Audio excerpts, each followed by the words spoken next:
Hey everybody, we're going to talk about Bigfoot today. Bigfoot's like a hobby. I love Bigfoot.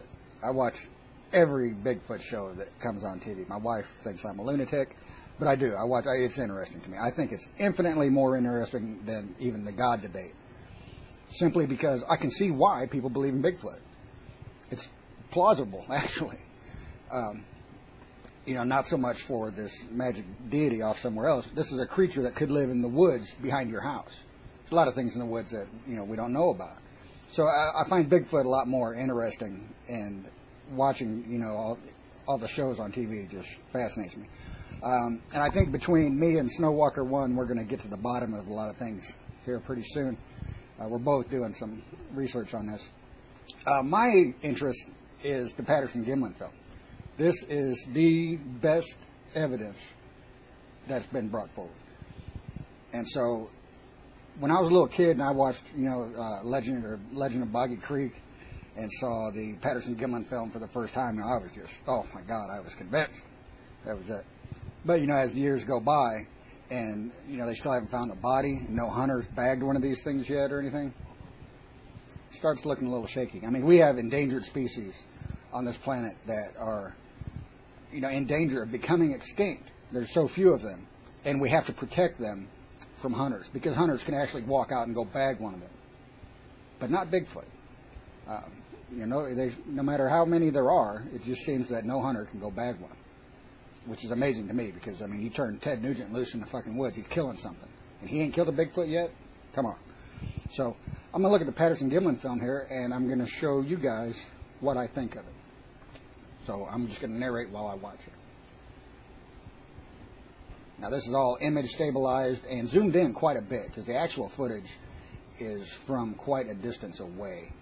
And actually I'm going to go find that footage. I'm going to put it on here and show you how far away this is actually zoomed in from. So this is what we're looking at. Big hairy thing with a big butt and some boobs walking through the woods, turns and looks at the camera and walks away.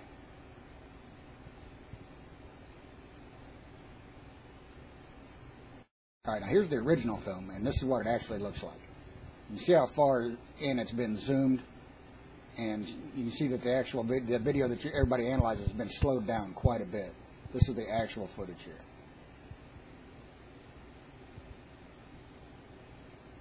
So my interest in this is this. Look at the calf on this guy. You see that it's nearly parallel to the ground when he's walking. Look at his calf. So I went out in my backyard and attempted to replicate this. This is just me walking through my backyard. Look at my calves. They do not come anywhere near parallel if I just walk normal through my backyard. So let's watch Bigfoot again. Here we go. Calves near parallel. And to me, this looks like something on someone's feet. So I strapped a couple paddles to my feet, and look what I get. My calves come up quite a bit higher and closer to parallel as I walk. And I can actually adjust that. If I made them slightly longer, I could replicate it even closer. So to me, this looks like somebody walking in a suit with something on their feet. And it looks an awful lot like swim fins, which I have a video here. This is what originally made me think this. So is the film fake? Who knows? All I've done is show that you can replicate the walk, and it can be done very easily. I have a suit that I am working on, and then I'm going to try to make the exact same film as the Patterson-Gimlin film, or as close as I can get to it, on absolutely zero budget. I have everything done except for the head, which I still need to work on, but I can answer all of the critiques of the film. They say, no suit has ever been, brought forward. Okay, I can go shoot my footage, and I can burn the suit. There's no receipt of the suit. I don't have a receipt for my suit. There's all kinds of things. And it's like, another one is, why would they make it female? Why would they even think to make it a female? Well, if you look in the footage of the Patterson-Gimlin film, they're going to tell everybody where they shot it, so people are going to flock to this area and look at the area, and they can measure the trees that Bigfoot walks by, and they can get a height measurement of how big this thing was, which they did. And they said it was, 6'8" or something like that? And it's nowhere near the 8 foot tall, that Bigfoot's supposed to be. So they have to think about it. How can we explain that Bigfoot's not as big as he's supposed to be? it's a female. Females are smaller. We'll make the suit a female.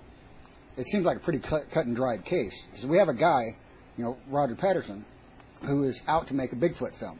He's trying to get money to make a film about Bigfoot.